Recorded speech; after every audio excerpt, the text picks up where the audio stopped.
Welcome to the 5 a.m. podcast, where we bring you insightful conversations with thought leaders and influencers who are making headway and waves in their industries. Today, we are thrilled to have a special guest who has worked within the Trump administration and navigated the intersection of law, politics, media, and of course, we the people. Today, we are joined by Mandy Gunasekara, a prominent figure in U.S. energy and environmental policy.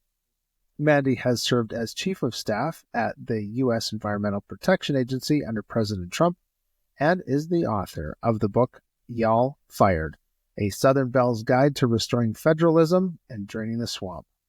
So, hailing from small-town Mississippi, Mandy obviously brings a unique perspective to Washington, D.C., blending Southern values with a commitment to constitutional tradition.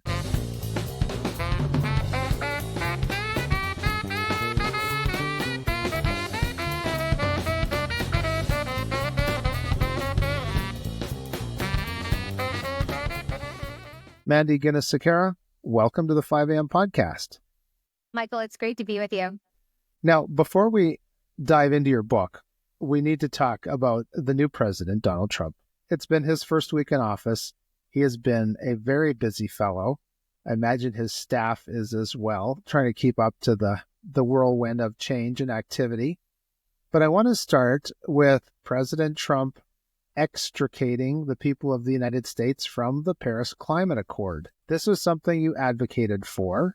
Can you give us a snapshot of this agreement, if it was a benefit or a bit of a bear trap for Americans? There was no benefit for the United States. The way that we characterized it in short, easy, digestible terms, it was all pain, no gain. And that's for the United States. So the Paris Climate Accord, just backing up, it is this global agreement. 192 countries were signatories on it. This is all basically the countries that are a part of the United Nations processes. And this is the specific one under this treaty that was passed in the 90s called the United Nations Framework Convention on Climate Change, UNFCCC, for anyone who loves acronyms. But the Paris Climate Accord was problematic from the start because what it ultimately does is it puts all of the economic burden of more regulations trying to suppress energy development, which makes life more expensive and more difficult unnecessarily, while giving places like China and India an absolute free pass.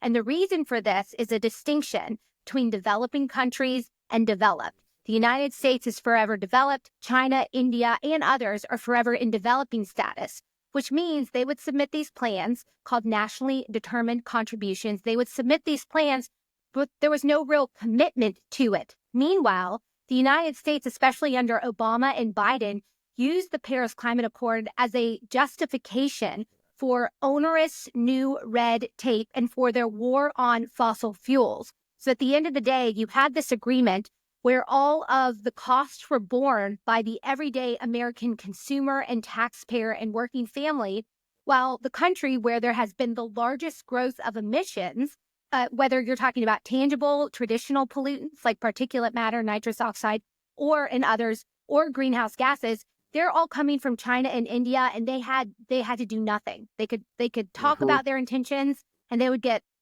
plaudits among the halls of the United Nations, but they'd get a free pass to do whatever they want. So it was a bad deal for the United States.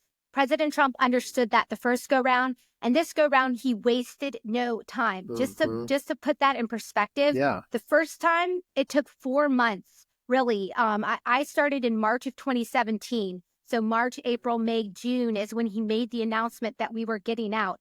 Those 4 months were a roller coaster of trying to get the president to the position he ultimately landed in, which was we're getting out. But you wouldn't believe a lot of the inside jockeying, the fact that a lot of people who had a more globalist mentality were running the National Economic Council at the White House early on. I mean, what you see now with Trump 2.0 is applying lessons learned, and getting out of the Paris Climate Accord as a day one initiative is Exhibit A. Right. So thinking back to the time you were in the halls of power, this is something you wrote about in your book, I think, when you talk about the political bullying. Do you want to get into how that was a big factor in President Trump's first term and how he's circumnavigating that now? Yeah, I mean, two examples. One's anecdotal, and then one was indicative of a lot of what President Trump ran into on a number of policies throughout his administration. The first one is the fact that I spent more energy fighting with people who were on the same side, people who were working for President Trump. But, back then, President Trump and others were really reliant on people who were involved in what I would characterize as the business of Washington, D.C. And so what that meant is you had people who were in there trying to, boost their own cred, whether it was media or whether it was, the ability to cash out eventually. They were creating their own future opportunities instead of implementing the president's vision. And that created all sorts of tension. So that was something that permeated the entire administration. This go round, you can see President Trump is bringing in true reformers, and these people have been seriously vetted before their names were ever floated in the media. So it's night and day in that perspective. Oh, then that's anecdotally, great.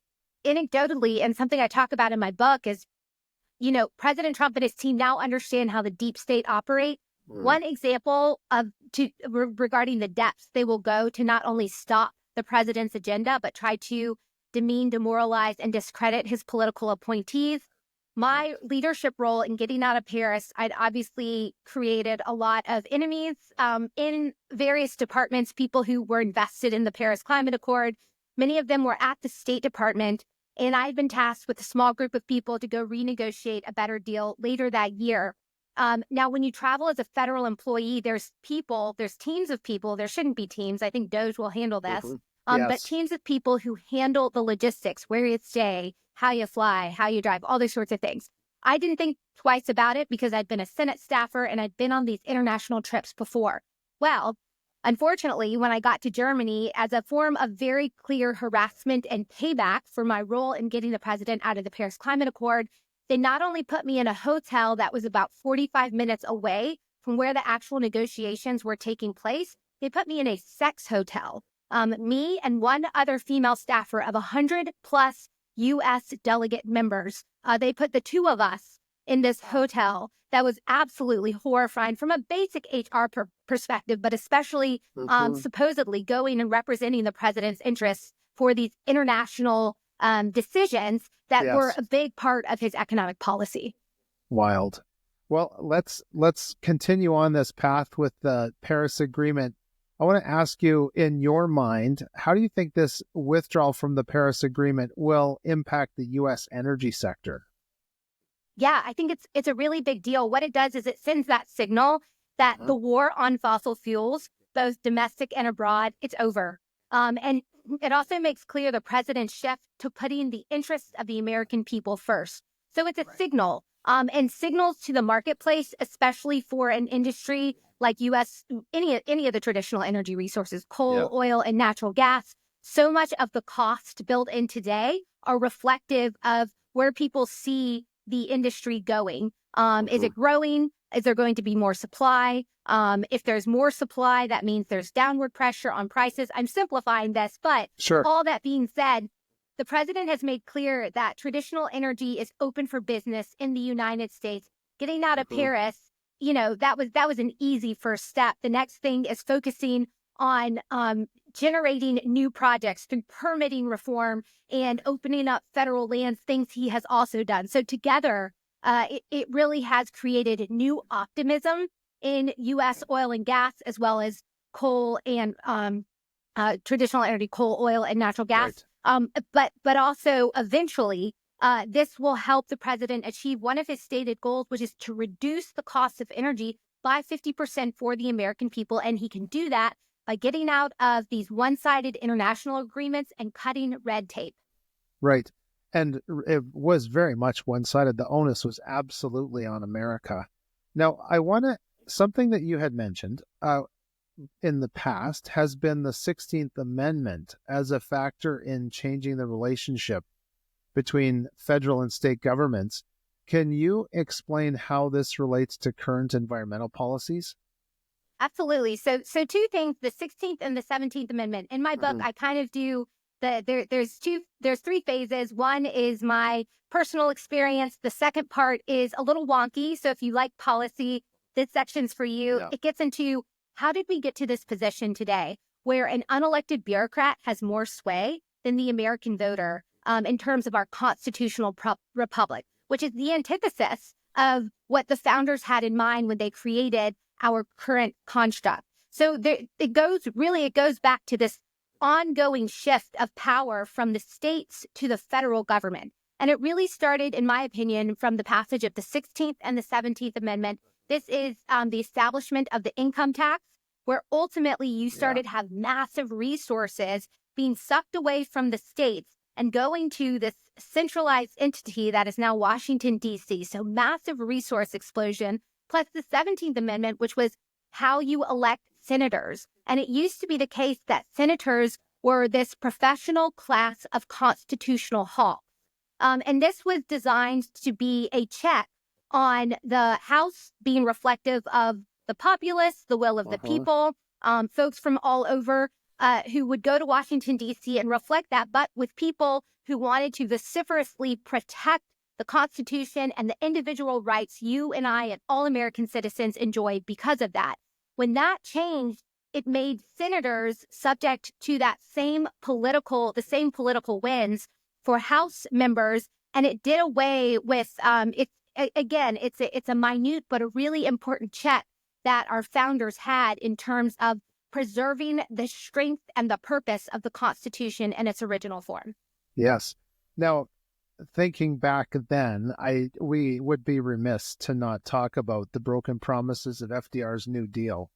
How do you see these actually affecting current environmental and energy policies? This is where the agencies and the growth of the administrative state really took off. It was partly a mind shift from Americans trying to look to their community and neighbors to help them solve issues, and then suddenly they started looking to the federal government to solve their problems. Now, the federal government loves that because the more you look to them to solve their problems, the more they can create problems and then solutions that slowly but surely erode those individual rights and liberties. And so FDR's New Deal really was the culmination of, the erosion of the state's role, equal role in the federal governance of our country, alongside the diminishment of individual rights and liberties. And so the New Deal really, it led to massive injection of resources, growth of these agencies, and ultimately you had decisions later on, this is in the 80s, things like the Chevron deference. And the Supreme Court, currently the Supreme Court did away with this, but ultimately that brought in this era of we should trust the experts, or we should defer to the experts that are at the various agencies. And it inhibited the ability of individual Americans, whether you're a business owner or you operate some sort of industrial facility. These are the people that have to go before the EPA, or you're a farmer, a private property owner. You want to do something to your business entity or your land. Now we're at the point where you have to go to EPA and you have to get their permission. And interestingly, again, as we've slowly gone down this path, the agencies are a tool of the progressive left. They always have been. And so ultimately, what has happened is bureaucrats pick and choose what businesses get those permits, what farmers get to build their ditches and drain their land accordingly and grow what type of crops. They get to control all these sorts of things consistent with the vision of the left. And so you had the New Deal that really expanded that role alongside various Supreme Court decisions that shored up this role of the agencies, and the people who work there should be on this pedestal. There's some expert level class. And luckily, that is starting to erode from the Supreme Court onto President Trump coming in, understanding what truly is at stake with the growth of the federal bureaucracy, and having things like the Department of Government Efficiency taking a close, scrutinous look. Yeah, I am looking forward to DOGE getting off the ground. Now, thinking back to what we were just discussing, or the time when FDR was putting all of this in place, J.D. Rockefeller said he had a 100-year plan for every dollar that came into his company. And, we don't always realize that those who are questing for power have multi-year plans. And I feel like this is partly where or why President Trump has declared a national energy emergency. What do you think that declaring that national energy emergency means for the future of U.S. energy policy? It's hugely important because, there was often cited statistics that production under President Biden was at record levels, which was true, but it didn't tell the whole story. It was still well below where the industry would be if he took the regulatory shackles off of them and hadn't implemented and instituted this war on fossil fuels. And so what President Trump, by declaring this emergency, number one, it gives him additional authorities to unleash and expand the development of our natural resources that we need for a modern way of life. And it really is resetting the base by which we are building our energy future. And he's looking this as a future of energy abundance. Compare that to the Biden administration. They were trying to create this future of energy scarcity, where they were literally pitting industries against one another. They were going after cryptocurrencies. They were going after the use of AI in the servers, while giving, social media companies that they had corrupted for censorship purposes a free pass, despite the fact that their servers are almost identical to the other servers, Right. but they wanted to pick and choose between various industries as to which ones were good in terms of energy use and which ones weren't. And they could only do that by creating a future where there wasn't enough energy to go around and you had to do that. And you better believe their plans eventually are to apply that ideologically to various communities. Oh, we have to shut the power off in this conservative Republican district because it's for their own safety, compared to these progressive communities that use the technologies and have the mentality that we want. That was the path we were on. President Trump has totally reset that. And by using the powers available to him as the president of the United States, he really has so many tools to open up and unleash the resources we're not only blessed with, but we know how to use in the cleanest, most efficient manner. That's right. And just in listening to what you were saying, we can actually see that very strong connection from the energy industry to agriculture, and how those same restrictive practices, we were already seeing them in agriculture. And you described a few of those yourself. Now, we'll move forward to policy changes. So what are some key policy changes you personally would be advocating for in the environmental sector? Yeah, I think one of the most important ones is permitting reform. And they talk about it a lot, but it is so impactful. There's people have to get permits under the Clean Air Act, under the Clean Water Act, under the National Environmental Protection Act.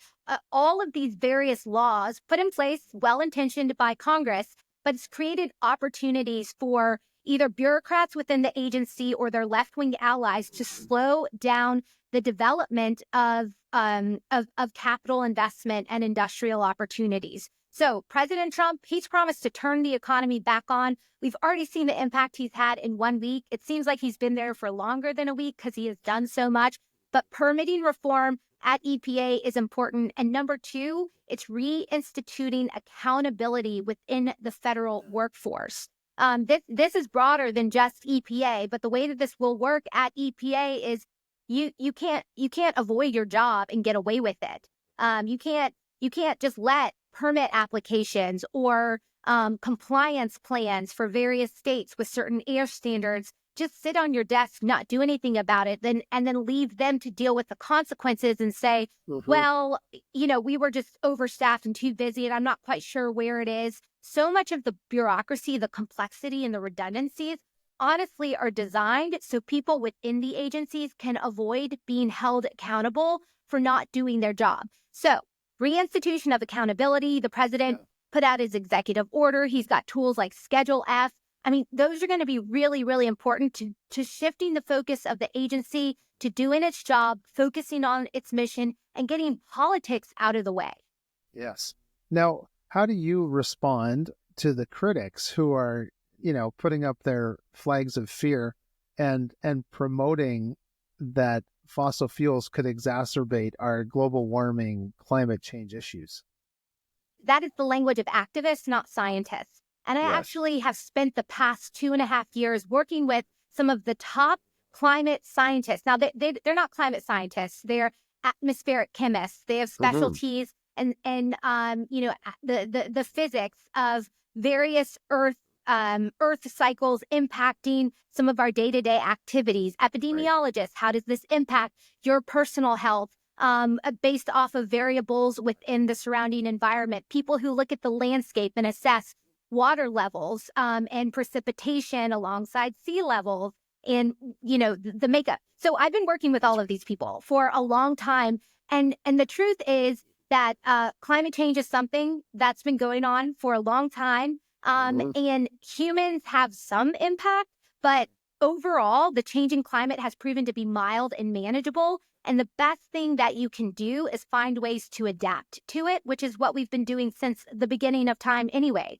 Yes. There's a pretty famous analyst out there who likes to point out that the creation of coats a long time ago has allowed humans to live in areas that are not Hmm. otherwise amenable to humans surviving. But hats and coats have done wonders. So there's all sorts of that's simple, but there's Hmm. lots of technological advancements that will help humans continue to thrive in an ever-changing environment. Now, what we shouldn't do is use that fear to then justify these Hmm. socialist-style policies that hand the reins of our economy, the utility sector, the agriculture sector, how much meat we can eat, those sorts of things, over Yeah. to a handful of elite bureaucrats that we know by virtue of COVID and the last 4 years and the World Economic Forum just a few days ago do not have our best interests at heart. So much of what they're doing, it's selfish, it's self-centered, it's focused on padding their own pockets, and forcing second-rate technologies onto the masses, instead of doing anything that is tangibly good from an economic uplifting perspective or an environmental protection or public health perspective. Good. Well, with that being said, I've got to ask you then, what do you see as the biggest misconceptions about the Trump administration's environmental policies? Yeah, that he doesn't take the issue seriously. He Hmm. actually, I would say he takes it much more seriously than the Biden administration. Now, Yeah. you're not going to see that in any of mainstream media, any of the main newspapers. They're going to try to use everything that he and his administrator at the EPA or Secretary of Energy and Interior do. They're going to cast it in some negative light. People just need to let that go in one ear and out the other because Hmm. President Trump wants to focus on tangible issues with practical solutions. So we have the cleanest air, the cleanest water, address legacy pollution, and continue to improve industrial efficiency. Getting more bang for your buck is an innate American characteristic. And Yes. President Trump understands that. So this concept that President Trump or Republicans in general don't care about the environment because they don't buy into and use the language of the activist left when it comes to climate change is absolutely bogus. They do more to tangibly improve the health and well-being of people and the planet Hmm. by focusing on these issues that we know how to address. We have the technology to do so without sacrificing economic opportunity because economic health and environmental health, they really go hand in hand to the benefit of all. And President Trump understands that and does it better than anyone I've ever seen.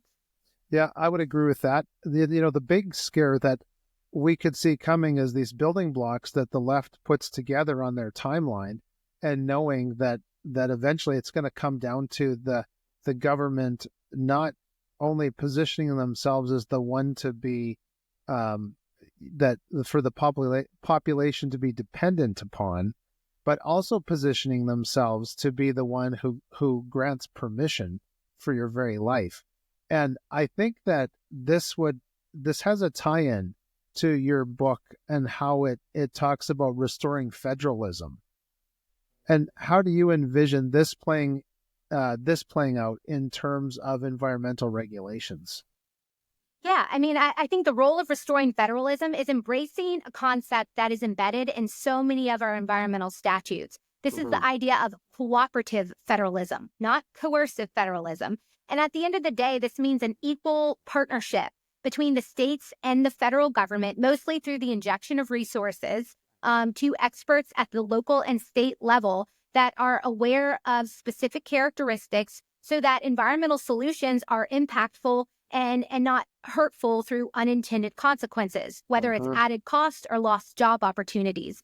This is playing out actually quite unfortunate situation, but I think President Trump is highlighting it quite well with the discussion around FEMA, the Federal Emergency Management Association. You have bureaucrats in Washington, D.C. They don't know they don't know anything about Oxford, Mississippi, where I live. And let's say an unfortunate disaster occurred and they showed up and they started telling the local folks who know the land, they know the people, they know the specifics that matter for purposes of getting a community back on track. But the federal government comes and takes over and sets up arbitrary deadlines and arbitrary guidelines that actually undermine the ability of communities getting back on their feet as fast as practicable. It's also playing out in California, in North Carolina. So all of these issues, it really is let the states lead.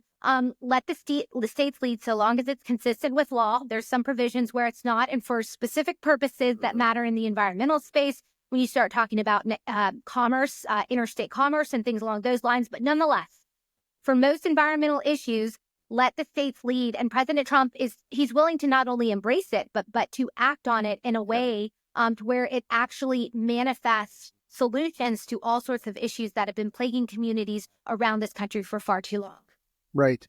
Now, before we end things off, we had briefly touched on bullying and the deep state. So we'll put those two together. And can you elaborate a little bit more on how, if there is still deep state bullying going on, or has, like you mentioned before, has it really been able to been throttled back?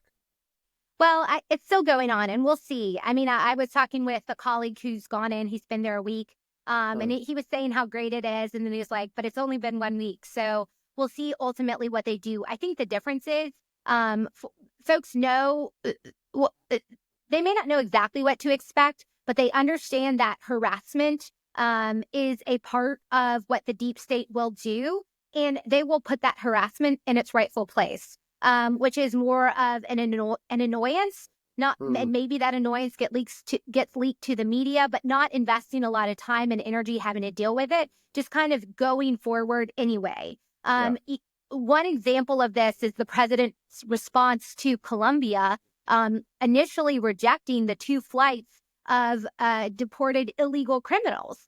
In the deep state world, they would have slowed down any sort of reaction. It would have been a month plus of trying to get to some, milquetoast outcome, which is what we saw in the past. In this instance, President Trump used his authority. He had the people in positions who could actually implement it very fast, and he put it out there for the world to see. And he came up with a consequence if they didn't do it again, and that ultimately led to the solution, where now Colombia is an ally in this endeavor of deporting all the illegal criminals that are in this country to make sure that America is safe. So I think President Trump on down, people understand how the deep state will interfere. If they can find ways to absolutely bypass it, they will, or they will put it in its rightful place as, again, more of an annoyance, but not something to derail policy initiative that's important to the president. It sounds like a much wiser counsel now, based on the pitfalls of the past. And maybe Donald Trump needed those unpleasant 4 years from his last term to this term, just so he could get all the mechanisms in place. Well, it's unfortunately time I got to run and say goodbye. But Mandy, thank you so much for joining us today for the 5 a.m. podcast. Thank you so much for having me. That was my pleasure. And for those of you watching or listening and consuming this podcast, we thank you. And we say that now is a great time for you to share, like, and subscribe. Thanks for watching the 5 a.m. podcast. I'm Michael Clausen.